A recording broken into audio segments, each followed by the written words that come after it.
السلام علیکم friends, welcome to our classic entertainment channel. کیسے ہیں آپ سب؟ امید کرتی ہوں کہ سب خیریت سے ہوں گے اور ہمارے کلاسک یوٹیوب چینل پہ اپلوڈ ہونے والے بہترین ناولز کو ریڈ کر کے اپنے دن کو مزید بہتر بنا رہے ہوں گے۔ تو ابھی بھی میں حاضر ہوئی ہوں ہمارے سلسلہ وار ناول کو لے کر، you are my heart episode 13۔ تو ناول سٹارٹ کرنے سے پہلے میں چاہوں گی کہ آپ چینل کو سبسکرائب کر لیجئے اور ویڈیو کو بھی لائک کر لیجئے اور ساتھ ہی ساتھ بیل آئیکن کو بھی پریس کیجئے تاکہ ہمارے چینل پہ اپلوڈ ہونے والے تمام ناولز کے نوٹیفیکیشنز آپ کو ملتے رہیں اور اگلی قسط بھی بر وقت مل سکے آپ کو۔ تو چلیے سٹارٹ کرتے ہیں novel you are my heart episode 13۔ گھر آنے کے بعد وہ بے حد پریشان رہی تھی۔ کسی سے بہرام کے بارے میں ذکر بھی نہیں کر سکتی تھی کہ بہرام کا کوئی بھروسہ نہ تھا، اسے نقصان ہی پہنچا دیتا۔ پریشانی میں اس نے کھانا بھی نہیں کھایا تھا کہ سوچوں پہ بہرام اور اس کا بدلتا رویہ چھایا ہوا تھا۔ وہ اس سے شادی کرنا چاہتا تھا، کیوں؟ یہ بات اسے سمجھ نہیں آئی تھی۔ مسلسل کمرے میں رہتے اس کا دم گھٹنے لگا تو وہ باہر نکل آئی۔ سامنے ہی اجیا بیٹھی نظر آئی جو کرن سے باتوں میں مشغول تھی۔ اجیا کو دیکھ کر اسے اپنے ذہن پر چھائی کلفت اڑتی ہوئی محسوس ہوئی۔ وہ تیزی سے اس کی جانب بڑھی۔ السلام علیکم اجیا آپی، کیسی ہیں آپ؟ ہمسا نے اس کے قریب پہنچتے ہی پوچھا۔ وعلیکم السلام، میں ٹھیک ہوں، تم کیسی ہو؟ اجیا نے محبت سے اسے دیکھا۔ میں بالکل ٹھیک ہوں، آپ نے اتنے دنوں بعد چکر لگایا، خیریت تھی نا؟ ہمسا نے اس کے قریب ہی صوفے پہ برجمان ہوتے ہوئے پوچھا تو وہ سر ہلا گئی۔ خیریت ہی تھی، بس کچھ مصروف تھی، اجیا نے مسکرا کر جواب دیا۔ ہمسا کیا بات ہے، کچھ پریشان لگ رہی ہو؟ کرن نے ہمسا کو غور سے دیکھتے ہوئے پوچھا تو وہ مصنوعی انداز میں مسکرائی۔ نہیں ماما، میں کیوں پریشان ہوں گی، ٹھیک ہوں میں، ہمسا نے حشاش بشاش لہجے میں کہا تو وہ مطمئن ہو گئی۔ ابھی کہاں ہے، نظر نہیں آ رہا، اجیا نے ابھی اس کی غیر موجودگی پر دریافت کیا۔ وہ کسی کام سے کراچی گئے ہیں، شام تک ہی آ جائیں گے، جواب حسنہ نے دیا تھا جو اجیا کے لیے سنیکس اور چائے وغیرہ لے کر آ رہی تھی۔ کراچی؟ کوئی ضروری کام تھا کیا؟ اجیا نے حیرت سے پوچھا۔ بھائیوں کو بہت کام ہوتے ہیں، آپ کو پتہ تو ہے، ہمسا نے کہا تو وہ سر ہلا گئی۔ جیا میرے کمرے میں آؤ، تم سے ضروری بات کرنی ہے۔ اجیا چائے پی کر فارغ ہوئی تو کرن نے اسے مخاطب کیا۔ ہمسا اور حسنہ نے چونک کر ایک دوسرے کو دیکھا۔ وہ دونوں جانتی تھیں کہ ان کی ماں جیا کو اپنی بہو بنانا چاہتی ہے۔ جی پھپھو، اجیا مسکرا کر اٹھتی ان کے ساتھ ان کے کمرے کی طرف بڑھ گئی۔ کیا آپ بھی وہی سوچ رہی ہیں جو میں سوچ رہی ہوں؟ ہمسا نے حسنہ سے پوچھا۔ اب مجھے کیا پتا تم کیا سوچ رہی ہو، حسنہ نے کندھے اچکا کر کہا۔ اوہو آپی، میں جیا آپی اور ابھی بھیا کے بارے میں سوچ رہی تھی، میرے خیال سے ماما ان کے رشتے کے بارے میں ہی بات کریں گی جیا آپی سے، ہمسا نے کچھ جھنجھلا کر کہا تو وہ سر ہلا گئی۔ ہاں مجھے بھی یہی لگتا ہے، مگر ہوگا وہی جو ابھی بھیا چاہیں گے، اور ابھی بھیا کبھی بھی جیا سے شادی نہیں کریں گے، حسنہ نے مضبوط انداز میں کہا۔ مجھے بھی یہی لگتا ہے، باقی کنفرم تو جیا آپی سے ہی کرنا ہے کہ ماما نے ان سے کیا کہا، ہمسا نے کہا تو وہ پرسوچ انداز میں سر ہلا گئی۔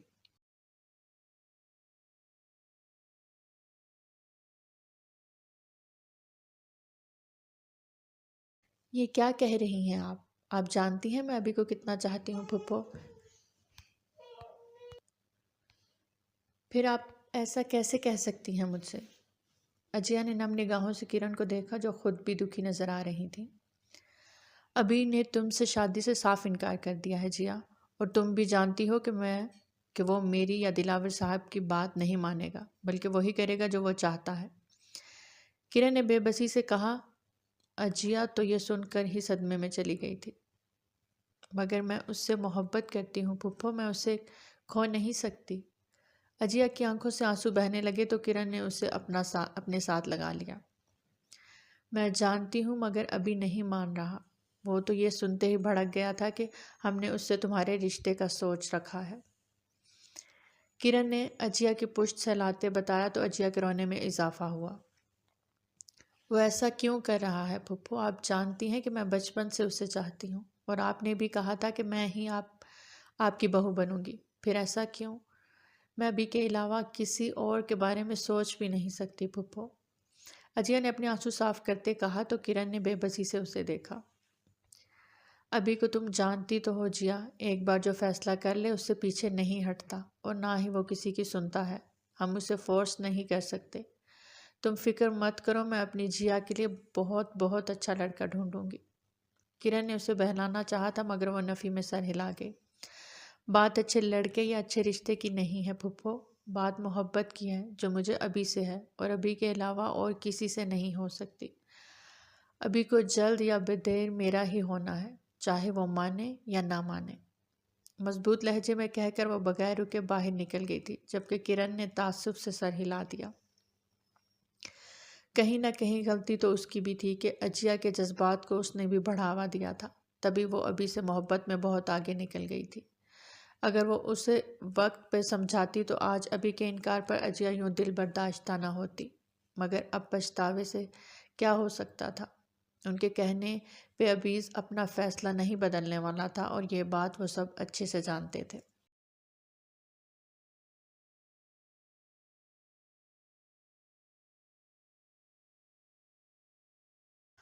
حمزہ حسنہ حمزہ کچن میں تھی جب حسنان اپنے کمرے میں اجیا کی دل جوئی میں لگی ہوئی تھی، جب دلاور ملک کی اونچی آواز پر وہ دونوں لاؤنج میں پہنچی تھی۔ ان کے ساتھ ساتھ کرن اور اجیا بھی وہاں پہنچ گئی تھی۔ کیا ہوا بابا؟ حمزہ نے پریشانی سے باپ کو دیکھا تھا جو بے حد گھبرائے ہوئے لگ رہے تھے۔ تم دونوں ٹھیک تو ہو؟ دلاور ملک ان دونوں کے قریب آتے گلے سے لگا گئے تھے۔ جی بابا ہم ٹھیک ہیں، کیا ہوا ہے؟ حسنہ نے پریشانی سے پوچھا تو وہ باری باری دونوں کا ماتھا چومتے صوفے پر بیٹھ گئے۔ آپ اتنا پریشان کیوں ہیں؟ کچھ ہوا ہے کیا؟ کرن نے ان کے کندھے پہ ہاتھ رکھتے تفکر سے پوچھا۔ حمزہ بھاگ کر پانی کا گلاس لے آئی تھی جسے وہ ایک ہی سانس میں پی گئے۔ آج سے حمزہ یونیورسٹی نہیں جائے گی اور نہ ہی حسنہ گھر سے باہر جائے گی، انہوں نے دو ٹوک انداز میں کہا تو سب نے چونک کر انہیں دیکھا۔ ایسا کیوں کہہ رہے ہیں انکل؟ حسنہ کی تو خیر ہے مگر حمزہ میڈیکل کی اسٹوڈنٹ ہے، اس کا یونیورسٹی جانا ضروری ہے۔ اجیا نے دلاور ملک کو مخاطب کیا تو وہ سر ہلا گئے۔ جانتا ہوں، لیکن پڑھائی سے زیادہ ضروری حمزہ کی جان ہے جو خطرے میں ہے۔ دلاور ملک نے گہرا سانس بھر کر کہا تو سب چونک اٹھے۔ کیا مطلب؟ کیسا خطرہ بابا؟ حسنہ نے اچنبے سے پوچھا۔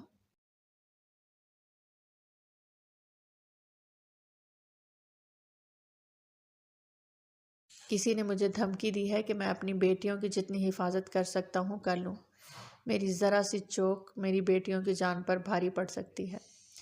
دلاور ملک کے لہجے سے لگ رہا تھا کہ وہ اس دھمکی کو سنجیدہ لے گئے ہیں۔ کم آن انکل، ایسا کچھ بھی نہیں ہونے والا، کسی نے آپ سے مذاق کیا ہوگا، اور ویسے بھی حمزہ ڈرائیور کے ساتھ ہی جایا کرے گی یا بھی خود حمزہ کو پک اینڈ ڈراپ کر دیا کرے گا۔ حمزہ کی پڑھائی کا نقصان ہوگا، یہ اس معاملے کا حل نہیں ہے، بلکہ آپ کو پولیس میں کمپلین کروانی چاہیے۔ اجیا نے ناک سے مکھی اڑاتے حل پیش کیا۔ یہ پاکستان ہے اور یہاں کے قانون سے تم بھی واقف ہو جیا کہ پاکستان کا قانون کتنے پانی میں ہے، کرن نے تعصب سے کہا۔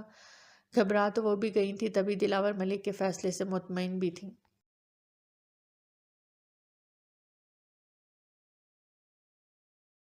جی آپ بھی ٹھیک کہہ رہی ہیں بابا، ڈرنا کسی مسئلے کا حل نہیں ہوتا، بلکہ آپ مضبوط رہیں اور اپنے دشمن کو دکھا دیں کہ آپ اس سے نہیں ڈرتے۔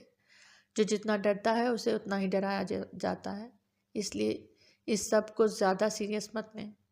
حمزہ کو بھی وہ ایک خالی کھلی دھمکی ہی لگی تھی، تبھی اطمینان سے بولی۔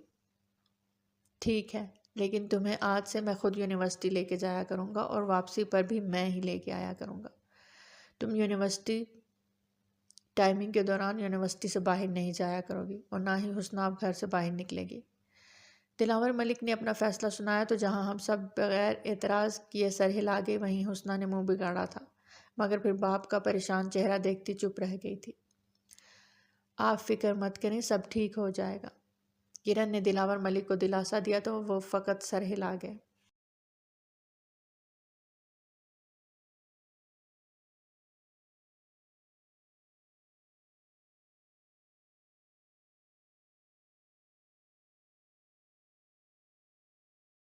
وہ آج پھر بریک کے وقت حمزہ کے سامنے بیٹھا اسے ساری بات بتا چکا تھا، جسے سن کر حمزہ کو تحسین کے لیے دکھ ہوا تھا۔ پہلی بار تو تحسین نے کسی کو چاہا تھا اور پہلی ہی بار اسے مات ہو گئی تھی۔ تحسین کا اترا ہوا چہرہ دیکھ کر حمزہ کو افسوس ہوا تھا، مگر وہ کچھ کر بھی تو نہیں سکتے تھے۔ تو فکر مت کر، شاید خدا نے تیرے لیے اس سے بھی اچھی لڑکی ڈھونڈ رکھی ہو، حمزہ نے اسے تسلی دی۔ اگر ایسا تھا تو پھر میرے دل میں اس کے لیے محبت ہی کیوں پیدا ہوئی؟ تحسین نے بوجھل دل سے پوچھا۔ وہ تیرے لیے بنی ہوتی تو تجھے مل جاتی تحسین۔ محبت تو ایک فطری جذبہ ہے، کسی کے لیے بھی کسی کے بھی دل میں پیدا ہو سکتا ہے، بس یہ سوچ کہ جو ہوتا ہے بہتر ہوتا ہے۔ ایسے اداس رہنے سے حقیقت تو نہیں بدل جائے گی نا؟ حمزہ نے اسے سمجھانا چاہا۔ بدل سکتی ہے اگر ہم بدلنا چاہیں تو، تحسین نے عجیب سے لہجے میں کہا تو حمزہ نے چونک کر اسے دیکھا۔ کیا مطلب؟ کیسے؟ حمزہ نے الجھ کر اسے دیکھا۔ میں اسے اغوا کر کے نکاح کر لوں گا، تحسین نے کہا تو حمزہ نے اسے گھورا۔ مجھے نہیں پتا تھا کہ تو ایک گینگسٹر بھی ہے، حمزہ نے طنزیہ کہا تو تحسین نے اسے تیکھی نظروں سے دیکھا۔ لوگ اپنی محبت پانے کے لیے نہ جانے کیا کیا بن جاتے ہیں، میں ایک گینگسٹر نہیں بن سکتا۔ ایک بار وہ میری ہو جائے گی تو سب سیٹ ہو جائے گا، تحسین نے کہا تو حمزہ نے نفی میں سر ہلایا۔ اور یہ انمول آئیڈیا آیا کیسے تیرے دماغ میں؟ حمزہ نے تلخی سے پوچھا۔ کل امی ایک پاکستانی ڈرامہ دیکھ رہی تھی جس میں ہیروئن کو اغوا کر کے لے جاتا ہے اور پھر اس سے نکاح کر لیتا ہے، تحسین نے پرجوش انداز میں بتایا۔ اور اس کے بعد؟ حمزہ نے پوچھا۔ اس کے بعد مجھے کیا پتا، ہیرو ہیروئن کی بھی کوئی پرائیویسی ہوگی، ویسے بھی کل کے ایپیسوڈ میں بس اغوا اور نکاح ہی تھا، تحسین نے بے نیازی سے کہا تو حمزہ نے لب بھینچے۔ آج کل کے چینلز کو بھی پتہ نہیں کیا ہو گیا ہے، بس ایک ہی ٹپیکل سٹوری کو مختلف انداز میں کاسٹ کر دیتے ہیں، یہ سوچ بنا کہ لوگوں کے ذہنوں پر کیا اثر پڑے گا ان ڈراموں کا۔ ان ڈراموں کے آخر میں ہیرو سدھر جاتا ہے اور آخر میں اسے احساس ہو جاتا ہے کہ اس نے ہیروئن کو اغوا کر کے غلط کیا، اسے ایسا نہیں کرنا چاہیے تھا۔ مگر پتہ ہے کیا، ایسے ڈراموں سے بہت کم لوگ مثبت سبق لیتے ہیں اور ایسا کوئی عمل کرنے سے گریز کرتے ہیں جس سے کسی کی بہن بیٹی کی عزت پر حرف نہ آئے۔ لیکن یہ جو ینگ جنریشن ہے نا، یہ بس اغوا کرنا اور نکاح کرنا ہی سیکھتے ہیں، آخر میں ہیرو کے غلط عمل کی وجہ سے اس سے کیا کچھ سہنا پڑتا ہے یہ نہیں دیکھتے، جیسے تم نے کیا۔ حمزہ نے صاف گوئی سے کہا تو تحسین نے الجھ کر اسے دیکھا۔ کیا مطلب؟ اس میں کیا غلط ہے کہ ایک انسان اپنی محبت کو حاصل کر لے؟ طریقہ بے شک غلط ہے مگر نیت تو نہیں۔ تحسین اب بھی نہیں سمجھا تھا، جس پر حمزہ نے اس کا کان زور سے مروڑا۔ اوئے پاگل ہو گیا ہے کیا؟ درد ہو رہا ہے مجھے، تحسین دبا دبا سا چلایا۔ اسی لیے تو مروڑا ہے کہ تجھے درد ہو، تجھے بس اس بات سے مطلب ہے کہ تجھے وہ لڑکی مل جائے جسے تو چاہتا ہے۔ حمزہ نے سنجیدگی سے پوچھا تو تحسین بغیر جھجکے سر اس بات میں ہلا گیا۔ تجھے تیری چاہت مل جائے گی مگر اس لڑکی کا کیا؟ کیا وہ تجھے چاہتی ہے؟ کیا وہ تجھ سے شادی کرنے کو تیار ہے؟ بالفرض اگر وہ تیار نہیں بھی تو کیا زبردستی نکاح کرنے کے بعد وہ تجھ سے محبت کر پائے گی؟ ایک ایسے شخص کے ساتھ رہ پائے گی جس کی وجہ سے اس کی اور اس کے گھر والوں کی عزت پر حرف آیا ہو؟ تو اسے اغوا کر لے گا اور یہ بات تو جانتا ہوگا، یا وہ لڑکی، جبکہ لوگ تو یہی کہیں گے کہ وہ اپنے کسی آشنا کے ساتھ بھاگ گئی۔ لوگ ایسی باتیں کر کے اس کے گھر والوں کا جینا حرام کر دیں گے، باتیں سنا سنا کر اس کا جینا مشکل کر دیں گے۔ لوگ یہ نہیں دیکھتے حقیقت کیا ہے، وہ بس وہی بولتے ہیں جو سوچتے ہیں، اور لوگ یہی سوچیں گے کہ لڑکی بھاگ گئی۔ تو نکاح کے بعد اسے لے جائے گا لیکن تیرے اپنے گھر والے اسے قبول کر لیں گے، وہ بھی اسے ایک بھاگی ہوئی لڑکی کا لقب دیں گے۔ کیا تیری غیرت یہ گوارا کر لے گی کہ تیری بیوی کو ایسے ناموں سے پکارا جائے؟ تیری اپنی بھی ایک بہن ہے، اتنا تو سوچ۔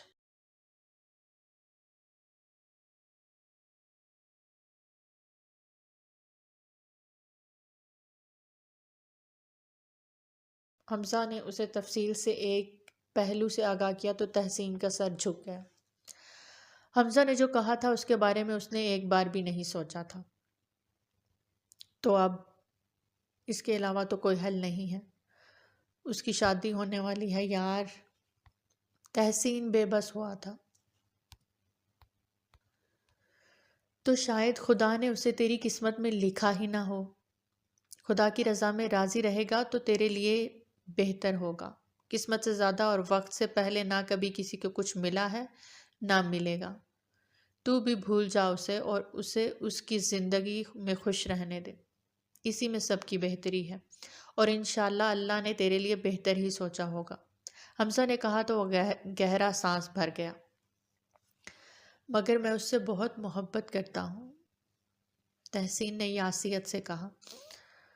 محبت محبوب کی خوشی میں خوش رہنا سکھاتی ہے، محبت کو زبردستی حاصل کرنا نہیں۔ تو بھی اس کی خوشی میں خوش رہ، اور ضروری تو نہیں کہ محبت میں ملن ہی ہو، کبھی کبھی ہجر میں بھی نصیب میں ہوتا ہے۔ اور یہ بتا کہ تیرے لیے اپنی محبت زیادہ اہم ہے یا اپنی محبت کی عزت؟ حمزہ نے اس سے استفسار کیا۔ مجھے اس کی عزت عزیز ہے، میں نہیں چاہتا کہ میری وجہ سے اس کی عزت پہ کوئی حرف آئے۔ تحسین نے تیزی سے جواب دیا تو حمزہ مسکرایا۔ تو پھر اس کی عزت کی خاطر اپنی محبت قربان کر دے، حمزہ نے کہا تو وہ اداسی سے سر ہلا گیا۔ حمزہ نے اسے ایک غلط کام کرنے سے بچا لیا تھا، ورنہ شاید اس کے عمل کی وجہ سے کئی زندگیاں برباد ہو جاتی۔ ایسے دوست قسمت والوں کو ہی ملتے ہیں جو اپنے دوست کو کسی غلط کام سے روکیں، اور تحسین اس معاملے میں خوش قسمت تھا کہ اس کے پاس ایک بہترین دوست تھا۔ گو کہ یہ فیصلہ تحسین کے لیے آسان نہیں تھا، مگر اس نے حمزہ کی بات پر عمل کرنے کا فیصلہ کر لیا تھا۔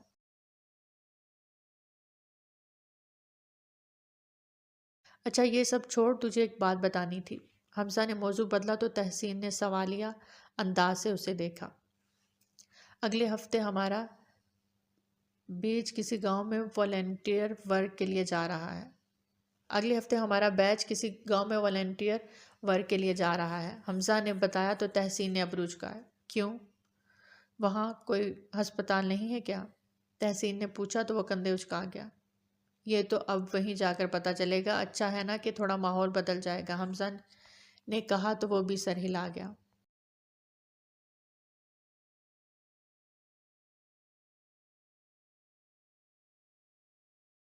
حویلی میں شادی کی تیاریاں شروع ہو چکی تھیں، جن سے بختیار عاجز آیا ہوا تھا۔ ایک طرف وہ حسنہ کو چاہنے لگا تھا اور دوسری طرف اس کی ماں صوبیہ جوش و خروش سے رائمہ کو بہو بنانے کی تیاری میں مصروف تھی۔ بختیار کو سمجھ نہیں آ رہا تھا کہ وہ کیا کرے۔ وہ ہرگز بھی رائمہ سے شادی نہیں کرنا چاہتا تھا۔ بات یہ نہیں تھی کہ اسے رائمہ پسند نہیں تھی، وہ ایک بہت اچھی لڑکی تھی، لیکن بختیار نے کبھی اس کے بارے میں اس حوالے سے نہیں سوچا تھا، نہ ہی سوچنا چاہتا تھا۔ آج کل وہ حویلی میں تھا اور حویلی میں ہوتی اپنی شادی کی تیاریوں کو دیکھتا زچ ہو رہا تھا۔ اس نے بہرام سے مدد مانگی، مگر بہرام نے یہ کہہ کر اس کی مدد سے انکار کر دیا تھا کہ وہ ایک وڈیرا ہے اور وڈیرے اپنی زبان کا پاس رکھتے ہیں۔ اس نے خود ہی صوبیہ کو زبان دی تھی کہ وہ رائمہ سے شادی کرے گا، تو اب اپنی زبان پر قائم رہے۔ اس کی بات سن کر بختیار اس وقت کو کوس کر رہ گیا جب اس نے صوبیہ کی باتوں میں آ کر رائمہ سے شادی کی حامی بھری تھی۔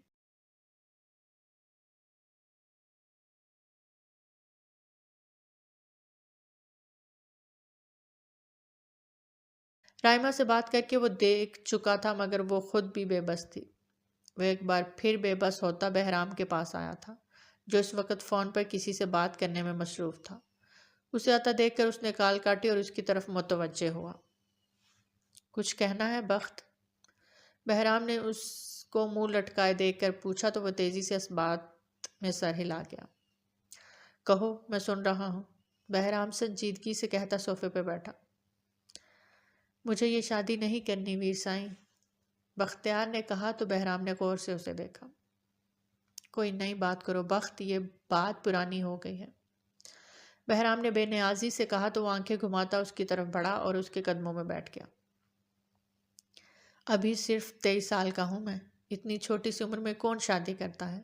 میں خود کو نہیں سنبھال سکتا، بیوی کو کیسے سنبھالوں گا؟ بختیار نے بودا سا بہانہ بنایا تھا جس پر بہرام نے اسے گھورا۔ نہ ہی تم فیڈر پیتے ہو، نہ ہی تمہاری بیوی جو تمہیں اسے سنبھالنا پڑے۔ ویسے بھی وہ یہاں حویلی میں ہی رہے گی، اس کی فکر مت کرو تم۔ بہرام نے اس کا بہانہ رد کر دیا۔ یہ زیادتی ہے میرے ساتھ، میں رائمہ کو پسند نہیں کرتا۔ بخت نے خفگی سے کہا۔ اچھا، تو کسے پسند کرتے ہو؟ بہرام نے سنجیدگی سے پوچھا۔ حسنہ کو، بخت نے بے ساختہ کہا تو بہرام نے خاموشی سے اسے دیکھا جو اب سر جھکا گیا تھا۔ اور یہ بات تمہیں اب یاد آ رہی ہے جب شادی کو 1 ہفتہ رہ گیا ہے؟ پہلے عقل گھاس چرنے گئی تھی کیا؟ بہرام نے درست لہجے میں پوچھا۔ میں نے تو انکار کیا تھا مگر کسی نے میری بات کو سنجیدگی سے لیا ہی نہیں۔ بخت نے اداسی سے کہا تو بہرام اپنی جگہ سے اٹھ کھڑا ہوا۔ تو یہ تمہارا قصور ہے کہ تم اپنی بات کو پورے اعتمادی سے منوا نہیں سکے۔ اب کچھ نہیں ہو سکتا۔ پورے گاؤں کو پتہ چل گیا ہے کہ 1 ہفتے بعد سردار کے بھائی کی شادی ہے، اس لیے اب تمہیں یہ شادی کرنی ہی ہوگی۔ میں تمہاری وجہ سے بدنامی برداشت نہیں کروں گا۔ بہرام نے سخت لہجے میں کہا تو بخت نے زمین سے اٹھتے ہوئے بہرام کو دیکھا جس کے چہرے کے تاثرات سرد تھے۔ رائمہ میرے ساتھ کبھی خوش نہیں رہے گی۔ بخت نے جتانا چاہا تو بہرام نے سر جھٹکا۔ انفال کی طرح رائمہ بھی میری بہن ہے، اگر تمہاری وجہ سے اسے تکلیف پہنچی تو میں بھول جاؤں گا کہ تم میرے بھائی ہو۔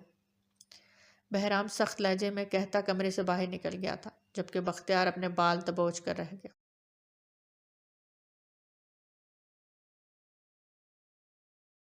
کہاں پھنس کے رہ گیا ہوں میں؟ آنکھیں میچ کر بڑبڑاتا وہ اس مشکل سے نکلنے کا حل سوچ رہا تھا اور اسے حل مل گیا تھا۔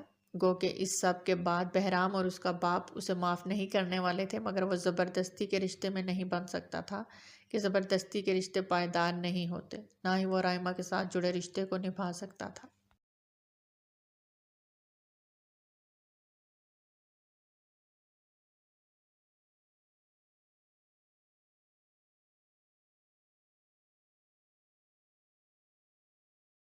ابیز واپس آیا تو لاؤنج میں کوئی نہیں تھا۔ اس وقت تقریباً 4 بج رہے تھے۔ یوں تو وہ دوپہر میں ہی واپس آ گیا تھا مگر گھر اب آیا تھا۔ لاؤنج میں اس وقت کوئی نہیں تھا، البتہ کچن سے کھٹ پٹ کی آوازیں آ رہی تھیں۔ پیاس محسوس کرتے اس نے کچن کی طرف قدم بڑھائے۔ وہ ذہنی اور جسمانی طور پر بے حد تھکا ہوا تھا اور اس وقت اسے چائے کی بے حد طلب ہو رہی تھی۔ وہ کچن میں داخل ہوا تو سامنے ہی اس کے طرف پشت کیے دوپٹہ سر پر لیے طہور برتن دھونے میں مصروف تھی۔ اسے دیکھ کر ابیز کو اپنی ساری تھکان زائل ہوتی محسوس ہوئی۔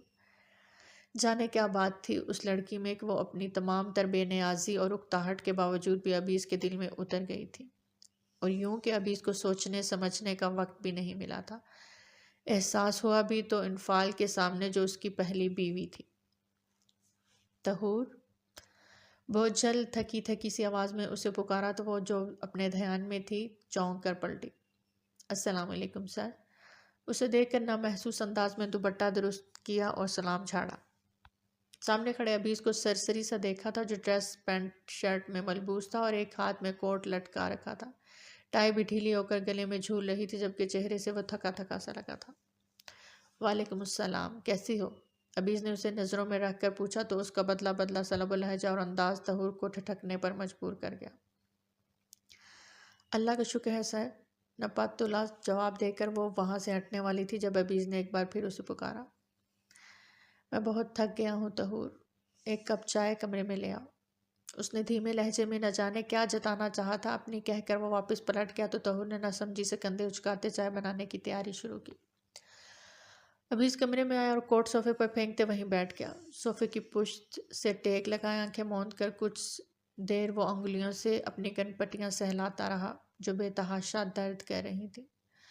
کچھ سکون ملا تو اس نے اپنی ٹائی نوچ کر اتاری، جوتے اتار کر جرابیں بھی نیچے پھینک دی کہ اس وقت وہ خود سے بیزار ہوا پڑا تھا۔ رہ رہ کر بس انفال کی باتیں اور اس کی جگہ کا غلیظ ماحول اس کے ذہن میں گھوم رہا تھا۔ اس آدمی کی معنی خیز نظریں اس کے دل میں خنجر گھونپ رہی تھی جو انفال کے کمرے سے نکلا تھا۔ انفال اس کی منکوہہ تھی جو بے حد حسین تھی، اتنی کہ کوئی بھی خوشی خوشی اس پر اپنی جان مار سکتا تھا، لیکن اسے انفال سے محبت نہیں تھی۔ وہ اس کی ذمہ داری تھی جسے وہ نبھا نہیں سکتا تھا اور اس گلٹ میں ہی اب تک جی رہا تھا کہ اس کی وجہ سے انفال کی زندگی برباد ہو گئی تھی، اور جس سے اسے محبت تھی وہ انفال سے بھی زیادہ حسین تھی، مگر شاید اس کے مقدر میں نہیں تھی کہ انفال کو یہ نامنظور تھا، اور وہ اب انفال کے ساتھ کچھ غلط نہیں کرنا چاہتا تھا، مگر سوال یہ تھا کہ کیا وہ طہور سے دستبردار ہو پائے گا؟ یہی سب سوچتے سوچتے وہ الجھے ذہن کے ساتھ ننگے پاؤں سیڑھیاں چڑھتا اوپر آیا، مگر اوپر آتے ہی اس کا خون کھولا تھا۔ سامنے ہی بیڈ پر اجیا آرام دہ انداز میں لیٹی دل برانہ انداز میں اسے دیکھ رہی تھی۔ کس کی اجازت سے تم میرے کمرے میں آئی ہو؟ غصے سے بولتا وہ اسے بازو سے دبوچے اپنے سامنے کھڑا کر گیا۔ مجھے اس کمرے میں آنے کے لیے کسی کی اجازت لینے کی ضرورت نہیں ہے ابھی، کیونکہ بہت جلد اس کمرے کی میں بھی حصہ دار ہونے والی ہوں۔ بغیر مزاحمت کیے اس نے عبیز کے کندھے کو سہلاتے ہوئے کہا تو عبیز نے نفرت سے اسے گھورا۔ ایسی کسی غلط فہمی میں رہنے کی ضرورت نہیں ہے، کیونکہ ایسا کچھ نہیں ہونے والا۔ غصے سے اسے پیچھے جھٹکا تو وہ توازن کھوتی بیڈ پر گرنے لگی۔ سہارا لینے کو اس کی شرٹ جکڑی تو عبیز بھی لڑکھڑاتا ہوا اس کے ساتھ بیڈ پر اس کے اوپر گرا۔ اجیا کی چیخ نکل گئی تھی جسے کمرے میں داخل ہوتی طہور نے بخوبی سنا تھا۔ یہ کیا کر رہے ہو؟ ابھی چھوڑو مجھے۔ اس سے پہلے کہ عبیز اسے الگ ہوتا اجیا نے اسے کارنر سے دبوچے مزید اپنی طرف کھینچا۔ جیا! دانت پیس کر اس نے اپنا کالر چھڑوانا چاہا۔ ابھی یہ غلط ہے، شادی سے پہلے چھوڑو مجھے۔ پھپھو، انکل! معنی خیزی سے مسکراتے اس نے اب چلانا شروع کر دیا تھا، جبکہ عبیز نے الجھ کر اسے دیکھا۔ اسے سمجھ نہیں آیا تھا کہ وہ کرنا کیا چاہ رہی ہے، جبکہ طہور کے کانوں سے دھواں نکلنے لگا تھا۔ اس نے چائے کا کپ ٹیبل پر رکھا اور واپسی کو مڑی جب ایک بار پھر اجیا چیخی، پھپھو! اجیا کی چیخ اس بار کافی بلند تھی، جس پر عبیز نے اس کے منہ پر ہاتھ رکھ کر اس کی آواز دبانی چاہی، مگر تب تک دیر ہو چکی تھی۔ طہور جو دروازے کے قریب پہنچ چکی تھی سامنے ہی کرن کو دیکھ کر بوکھلا کر پیچھے کو ہوئی۔ کیا ہوا جیا کو؟ طہور کو دیکھتے ہوئے پریشانی سے پوچھا۔ مجھے نہیں پتا، طہور نے سیڑھیوں کی جانب دیکھتے ہوئے کہا۔ پھپھو مجھے بچا لیں۔ کرن کی آواز سنتی اجیا عبیز کے ہٹتے ہی نیچے کی طرف بھاگی اور آ کر کرن سے لپٹ گئی۔ جیا کیا ہوا ہے؟ کرن نے پریشانی سے اس کے لرزتے وجود کو سامنے کرتے پوچھا تو تھک سے رہ گئی۔ اس کے بال بکھرے ہوئے تھے، جبکہ ایک کندھا برہنہ ہو رہا تھا۔ آنکھیں سرخ ہو رہی تھی اور سرخی کے ساتھ ساتھ نمی بھی نظر آ رہی تھی۔ چہرے پہ گھبراہٹ کے آثار تھے، دوپٹہ بھی غائب تھا۔ کیا ہوا ہے جیا؟ کرن نے اس کے چہرے پہ بہتے آنسو صاف کرتے پریشانی سے پوچھا۔ طہور سنجیدہ سی کھڑی اجیا سے نظریں چرائے ہوئے تھی، جس کے حلیے سے صاف ظاہر تھا کہ عبیز نے اس کے ساتھ بدتمیزی کرنے کی کوشش کی تھی۔ پھپھو ابھی نے میرے ساتھ… اس سے پہلے کہ وہ سہمے لہجے میں اپنی بات مکمل کرتی سیڑھیوں سے اترتے عبیز نے اس کی بات کاٹی تھی۔ میں نے تمہارے ساتھ کچھ نہیں کیا جیا، اگر جھوٹ بول کر مجھے پھنسانے کی کوشش کی تو زندہ نہیں چھوڑوں گا تمہیں۔ عبیز اس کی چالاکی سمجھ گیا تھا، تبھی سرد لہجے میں اسے وارن کیا۔ میں جھوٹ کیوں بولوں گی؟ مجھے اپنی عزت کی پرواہ ہے اور کوئی بھی لڑکی اپنے بارے میں ایسی غلط بیانی نہیں کرے گی۔ پھپھو ابھی نے میرے ساتھ بدتمیزی کرنے کی کوشش کی ہے۔ میں نے منع بھی کیا کہ شادی سے پہلے یہ سب ٹھیک نہیں ہے، مگر یہ آپ طہور سے پوچھ لیں بے شک۔ عبیز کو جواب دیتی وہ آنسو بہاتی کرن کی طرف متوجہ ہوئی تھی۔ کیا ہوا ہے جیا؟ کیوں چیخ رہی تھی؟ اس سے پہلے کہ کرن طہور سے پوچھتی دلاور ملک آن وارد ہوئے۔ حمزہ اور حسنہ بھی ان کے ساتھ ہی تھی۔ ابھی سے پوچھیں آپ۔ ایک طرف وہ اجیا سے شادی کرنے سے انکار کر رہا ہے، دوسری طرف اسی کے ساتھ… چھی! مجھے تو کہتے ہوئے بھی شرم آ رہی ہے۔ کرن نے اجیا کو ساتھ لپٹاتے ابھی اس کو غصے سے دیکھا تو سر جھٹک گیا۔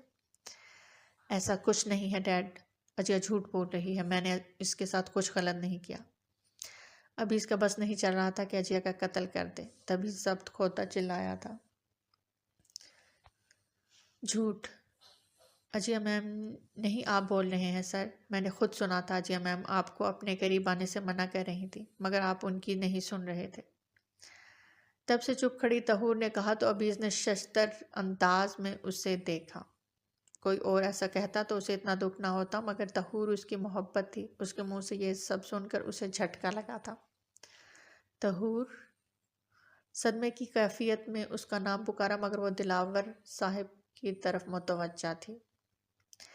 یہ آپ کے گھر کا معاملہ ہے بڑے صاحب، مجھے اب جانا چاہیے۔ مگر اجیا میم نے جھوٹ نہیں بولا، جھوٹ عبیز سر بول رہے ہیں، سنجیدہ انداز سے کہتی وہ باہر نکل گئی۔ جو تم نے کیا ہے اس کی معافی نہیں ہے ابھی، جلد ہی تمہارا اجیا سے نکاح ہوگا، میں آج ہی باہر بابر سے بات کرتا ہوں۔ دلاور ملک نے کہا تو عبیز نے تلخ نگاہوں سے اجیا کو دیکھا جو فتح مندی سے مسکرا رہی تھی۔ وہ سب کو نظر انداز کرتا باہر کی جانب بھاگا تھا، جبکہ پیچھے وہ سب پریشان ہو کر رہ گئے تھے۔ وہ نیچے آیا تو طہور اسے لاؤنج کا گیٹ پار کرتی نظر آئی۔ لمبے لمبے ڈگ بھرتا وہ اس کے سر پر پہنچ چکا تھا جو اب لاؤنج کے باہر کھڑی تھی۔ تم نے جھوٹ کیوں بولا سب سے؟ عبیز نے درشتگی سے پوچھا۔ میں نے کوئی جھوٹ نہیں بولا سر، میں نے اپنے کانوں سے اجیا میم کو مزاحمت کرتے سنا تھا، طہور نے تلخ انداز میں کہا تو عبیز نے بے بسی سے اسے دیکھا۔ وہ مجھ سے شادی کرنا چاہتی ہے تبھی ناٹک کر رہی تھی، اور کبھی کبھی کانوں سنا اور آنکھوں دیکھا جھوٹ بھی ہو سکتا ہے۔ عبیز نے اسے بازوؤں سے تھامے جھنجھوڑا تو طہور نے سختی سے اس کے ہاتھ جھٹکے۔ آئندہ مجھے چھونے کی کوشش مت کیجیے گا، اور جہاں تک رہی جھوٹ اور سچ کی بات تو ہر انسان کانوں سنے اور آنکھوں دیکھے پر ہی یقین رکھتا ہے، اور میں بھی ایک عام انسان ہوں، طہور نے سخت لہجے میں کہا تو اس کی آنکھوں میں اپنے لیے حقارت دیکھ کر اسے جھٹکا سا لگا۔ میں ایسا نہیں ہوں طہور، میں اتنی گری ہوئی حرکت نہیں کر سکتا۔ عبیز نے اسے یقین دلانا چاہا۔ ہاں، ہر مرد اپنا گناہ چھپانے کو یہی کرتا ہے۔ پتہ نہیں کتنے بد کردار ہیں آپ، جو آپ کے گھر والے بھی آپ پر یقین کرنے کو تیار نہیں۔ میں تو پھر ایک اجنبی ہوں، مگر وہ تو آپ کے اپنے ہیں نا، اگر آپ سچے ہوتے تو ان کو آپ پر یقین ہوتا۔ طہور کے الفاظ اس کے منہ پر تماچے کی طرح لگے تھے۔ 11 سال پہلے کا وقت یاد آ گیا تھا جب اس نے بھی انفال کو بد کردار گردان کر یہ کہتے اپنے ساتھ لے جانے سے انکار کر دیا تھا کہ جانے کتنی بد کردار ہے وہ، جو اس کے گھر والے بھی اسے اپنے ساتھ نہیں رکھنا چاہتے۔ آج اس کے اپنے کہے گئے الفاظ اس کی طرف لوٹ آئے تھے، اور آج اسے انفال کی تکلیف کا اندازہ ہوا تھا جو اس کے اپنے لفظوں سے انفال کو پہنچی تھی۔ ایسے مت کہو طہور، میں ایسا نہیں ہوں، عبیز نے التجا کی۔ آپ کو مجھے یقین دلانے کی ضرورت نہیں ہے سر، میں تو ایک آپ کی ملازمہ ہوں جسے یقین آئے نہ آئے فرق نہیں پڑتا، مگر آپ کو فرق پڑے گا اگر آپ کے گھر والوں کو آپ پر یقین نہ ہو تو۔ ہر لفظ پر زور دیتی طہور سر جھٹک کر باہر کی جانب بڑھ گئی۔ فرق پڑتا ہے طہور، مجھے بے حد فرق پڑے گا اگر تمہیں مجھ پر یقین نہ آیا تو۔ اپنے بال نوچتا وہ بڑبڑا کر اندر کی جانب بڑھا تھا۔ اجیا پر غصہ انتہا کا تھا جو اسے پانے کو اتنی نیچ حرکت کر گئی تھی۔ اجیا! اندر آتا وہ تیز آواز میں چیخا تھا۔ وہ سب لوگ اب دلاور ملک کے کمرے میں تھے۔ عبیز کی تیز آواز سن کر وہ لوگ باہر آئے تو وہ سرخ چہرہ لیے لاؤنج کے بیچوں بیچ کھڑا تھا۔ کیوں کیا تم نے ایسا؟ جواب وہ جانتا تھا مگر چاہتا تھا کہ اجیا اپنے منہ سے بتائے سب کو۔ جو کچھ کیا ہے تم نے کیا ہے ابھی، ہمارے سامنے تم نے جیا سے شادی سے انکار کر دیا اور تنہائی میں اس کے ساتھ۔ دلاور ملک غصے سے کہتے بات ادھوری چھوڑ گئے۔ حمزہ اور حسنہ نے ایک دوسرے سے نظریں چرائیں تھیں جبکہ اجیا سسک کر کرن سے چپکی تھی۔ میں اب بھی اپنی بات پہ قائم ہوں، مجھے اس لڑکی میں کسی قسم کی کوئی دلچسپی نہیں ہے اور نہ ہی میں اس سے شادی کروں گا۔ عبیز نے تلخ نظروں سے اجیا کو دیکھتے اپنا فیصلہ سنایا جو ابھی بھی رو رہی تھی۔ اس کے مگرمچھ کے آنسوؤں کی حقیقت خدا کے بعد صرف عبیز ہی جانتا تھا۔